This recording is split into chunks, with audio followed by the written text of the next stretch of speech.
সবচেয়ে আশ্চর্য বস্তু মনে হয়, পৃথিবীর সবচেয়ে অবাক করা বস্তু হলো যেই মা বাপ দেখে তার ছেলে নামাজ পড়ে না, এক ওয়াক্ত, মেয়ে পর্দা করে না, স্ত্রী পর্দা করে না, আল্লাহ খোদা মানে না, এই অপদার্থের জন্য এতে বেড়া নিজের হায়াতটা শেষ করে ফেলেছে।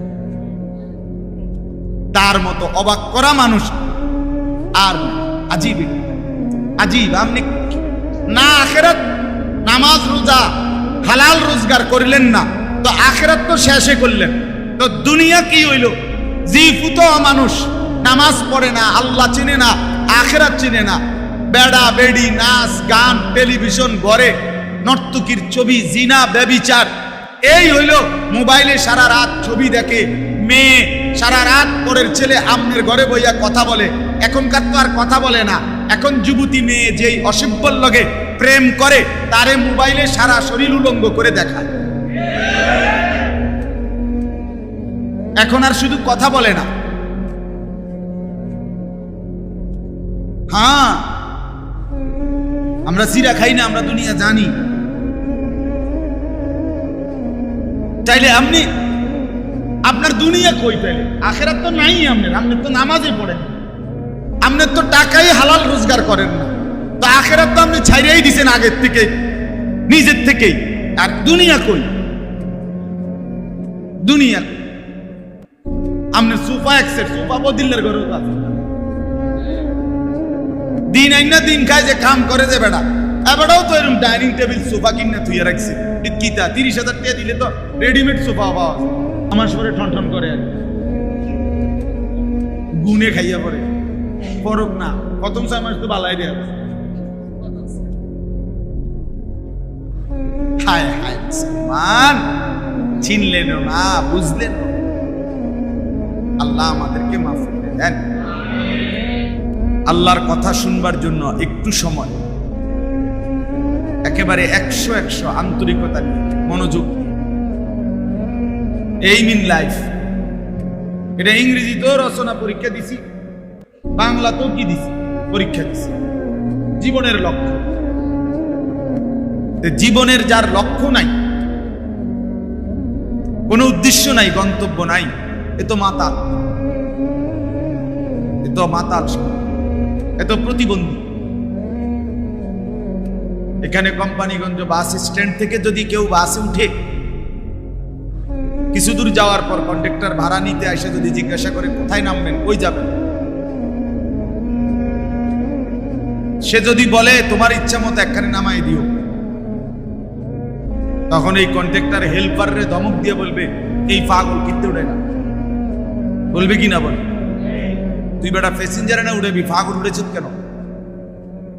বলবে না? বলে এই তার সিরার উঠাইলি কেন? মাতাল। এটা বলতেছে কি একখানে নামাই দিত, কি আরে কই নামাবো আনতাছে।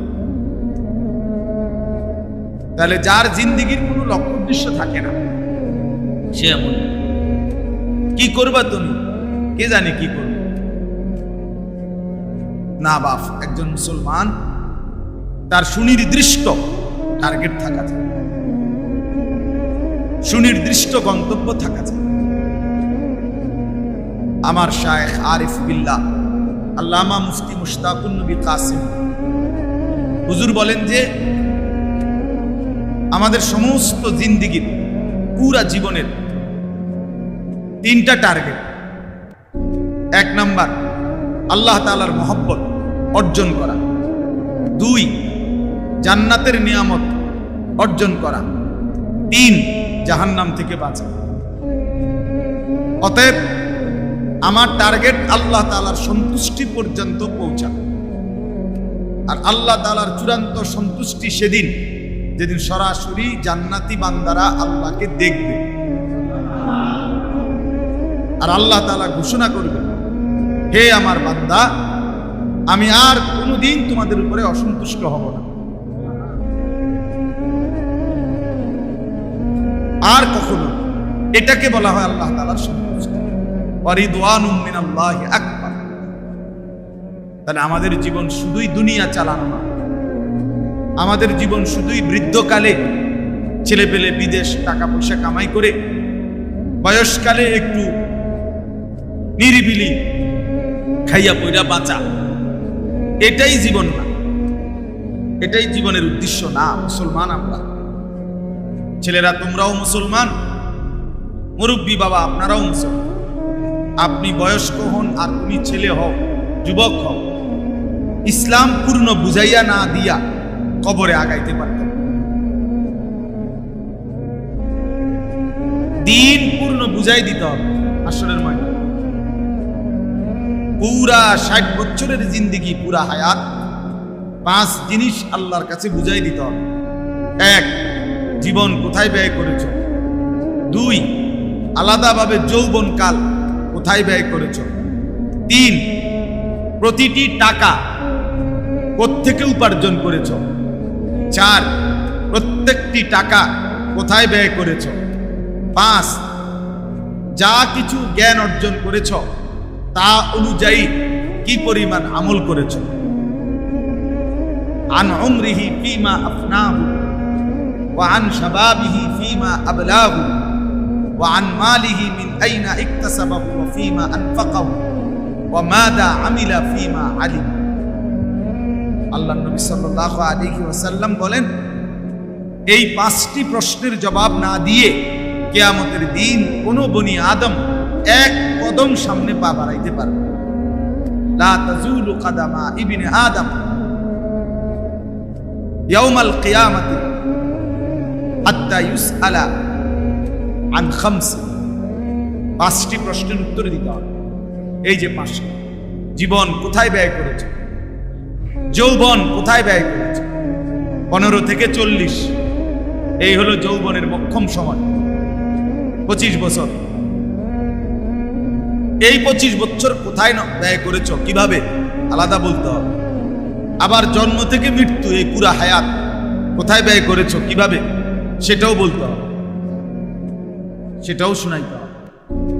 প্রতিটি টাকা শুধু দান করলে হবে না, বরং টাকাটা আনছেন করতে। 10,000 টাকা তো দিছেন মসজিদে, মুসল্লিরা স্লোগানও দিছে, জনাব দানবীর উমক 10,000।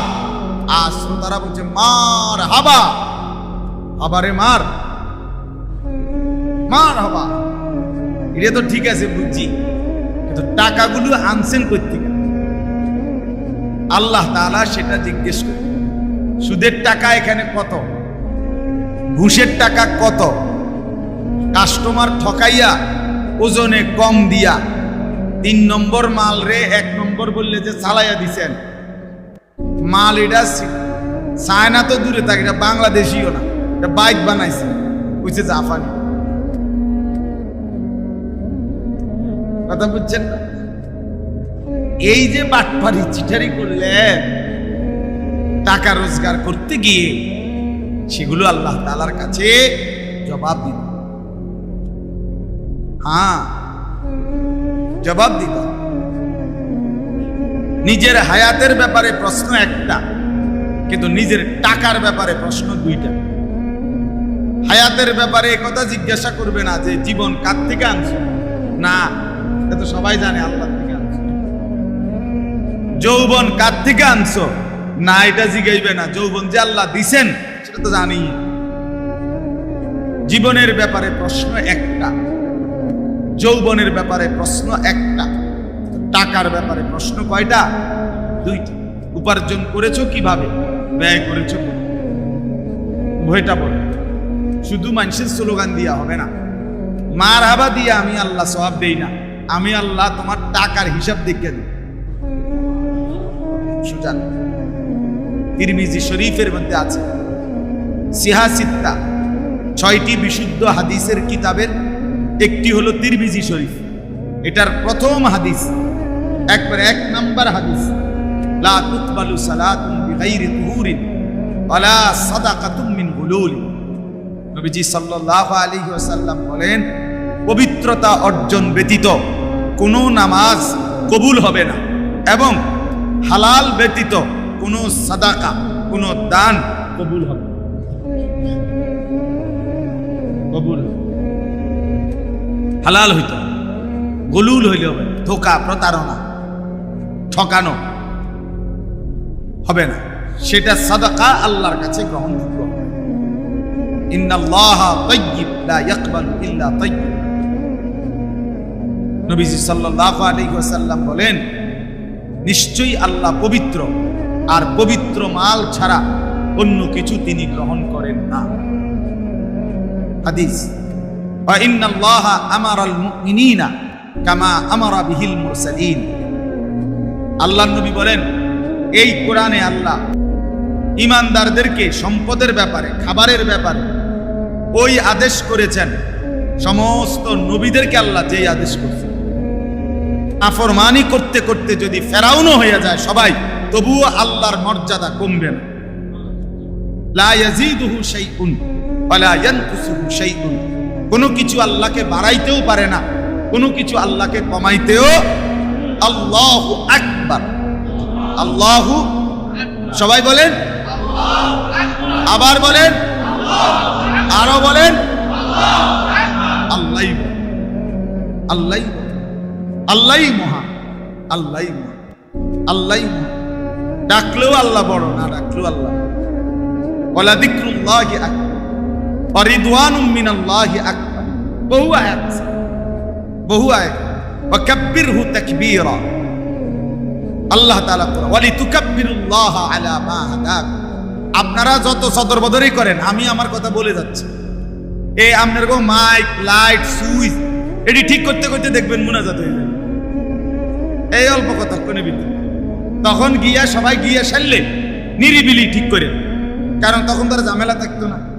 এখনো না আমরা মানুষ থাকুনে ঝামেলা, সবাই গেলে গায়ে সময় মসজিদ খালি হয়ে যাব, সে সময় একবারে চুপচাপ সুইচ টিপবেন ভালো। এই জন্য বললাম যে আল্লাহ তাআলা বলেন, বান্দা তুমি যদি আমাকে ভুলে যাও, ফাআনসাহুম আনফুসাহুম, আমি তোমাকে তোমার থেকে ভুলায় দেব। তুমি নিজেকে ভুলে যাবা। কাকে ভুলে যাবা? এ কথার অর্থ কি? এ কথার মানে কি? নিজেকে নিজে ভুলে যাওয়া মানে কি? হযরত এই মাত্র বলছে সুদন্যপুরে, এখন বলছে যে ফাআনসাহুম মাসালিহাহুম, অর্থাৎ প্রত্যেক ব্যক্তি আল্লাহকে ভুলে গেলে শাস্তি স্বরূপ আল্লাহ তাকে ভুলাইয়া দেয়। সে নিজেকে নিজে ভুলে যায়, মানে হইল সে তখন তার নিজের কল্যাণ কিসের মধ্যে, তার কল্যাণ হবে কি কি কাজ করিলে, এইটা টোটালি সে ভুলে যায়। এটাই তার নিজেকে ভুলে যাওয়া। আমি নামাজ পড়লে যে আমার জান্নাত, বেকুবে এটাই বোঝে না। আমি হালাল খাইলে যে আমার পরকালের মুক্তি, কবরের শান্তি, এটাই সে তখন আর মনে থাকে না। সে তখন মনে করে দুনিয়া দুনিয়া দুনিয়া দুনিয়া। কিন্তু নিজের পায়ে যে নিজে প্রতিনিয়ত কুড়াল মারতেছে, নিজের কবর যে আপনার সাপ বিচ্ছুর গর্ত বানাইতেছে, জাহান্নাম যে নিজের জন্য বরাদ্দ করতেছে, আহা দেখতে তো মনে হয় টাকা গনে, আসলে তো সে জাহান্নামের টিকিট গনে। নিজের আহাম্মকি নিজে করে। আল্লাহ বলেন, আমি তোমাকে তোমার উপকারিতা, তোমার নিজের কল্যাণ ভুলায় দেব না, নিজের কল্যাণ ভুলায় দেব। হ্যাঁ, এটা লানত আল্লাহ, এটা আল্লাহর গজব, এটা আল্লাহর অভিশাপ। কোন ব্যক্তি যখন গুনাহ করে, আল্লাহকে ভুলে যায়, একদিন সে নিজেকেই ভুলে যায়, নিজেকেই ভুলে যায়। এই ব্যস্ত ব্যস্ত ব্যস্ত ব্যস্ত ব্যস্ত ব্যস্ত দুনিয়া দুনিয়া দুনিয়া দুনিয়া, আহা একদিন নাই, একদিন সত্যি সত্যি আর নাই, দেখতে দেখতে হারিয়ে যায়। এই জন্য এতগুলো কথা বলার অর্থ হলো, যুবক বলেন, বৃদ্ধ বলেন, প্রত্যেকে ইসলাহি মুজদিসের মূল ফিকির নিজের কদর করা, নিজেকে খেয়াল করা, নিজেকে স্মরণ করা। আমি আমাকে মনে করছি কিনা, আমি আমাকে মনে করছি কিনা, আমার কথা আমার মনে আছে কিনা, আমার কথা আমার সংসারের কাজ করতে করতে, দুনিয়া সাজাইতে সাজাইতে, মিল ফ্যাক্টরি গড়তে করতে, আহা নামাজের টাইমও নাই, আখেরাত সাজাইবার টাইম। হযরত বলছেন, এই মাত্র আমার শায়েখ বলে, এই এখন শুনছি, আমি শুনি না কিছুক্ষণ, তারপরে আসছে। হুজুর বলতেছেন, ওই যে স্বামী স্ত্রী দুইজনে বাথরুমের কমোড লাগাইব, কমোড দুইটার মধ্যে পেশাব পায়খানা করব। এইটা চয়েস করতে গেছে মার্কেটে, আসরও পরে নাই, মাগরিবও পরে নাই, এশাও পরে নাই, কমোড চয়েস করে। চিন্তা করে, আজীব কথা। আরে মুসলমান, বাথরুমের কমোড চয়েস করতে করতে 3 ওয়াক্ত নামাজ গেছে। তো কিনলেন কিতা, নষ্ট করলেন কি? নষ্ট করলেন। একটা জীবন তো ছিল, এমনও তো দুনিয়া গেছে ওই বাঁশমুনার কোনার মধ্যে সেরাইয়া গেছে। হ্যাঁ না, আপনি কিনলেনটা কি? কিনলেন একটা প্লাস্টিকের র্যাক কিনতে গেছে বুড়ি, প্লাস্টিকের র্যাক কিনবো। ওই আরে আপনার অলিভ মরিচের ডিব্বা ডুব্বা এটি ধুইব আর কি, এটার ভিতরে পাক করে এই র্যাক। এটা কিনবো কিসের? নামাজ কই, জোহরের নামাজ কই, আসর কই, মাগরিব কই, খালাস 3 পিস কিনছে। এক জোড়া জুতা কিনছে, এক জোড়া জুতা কিনছে, 2টা পাউডারের ডিব্বা কিনছে। এতে করে আসরও পড়ে নাই, মাগরিবও পড়ে নাই। তার মানে কি? নিজের বুঝ নিজে ভুলে গেছে। নিজের কল্যাণ কিসে এটাই মনে নাই, এটাই মনে। যুবক, তুমি তোমার সমবয়সী বন্ধুদেরকে খুশি করতে গিয়ে 7 ঘন্টা আড্ডা দিলা, মাকে হারাইয়া বাবাকে ছেড়ে বন্ধুদের আড্ডা দিলা। কেন? বন্ধুরা, ফ্রেন্ড, এরা একটু খুশি হবে। কিন্তু আসর পড়লা না, মাগরিব পড়লা না, এশাও পড়লা না।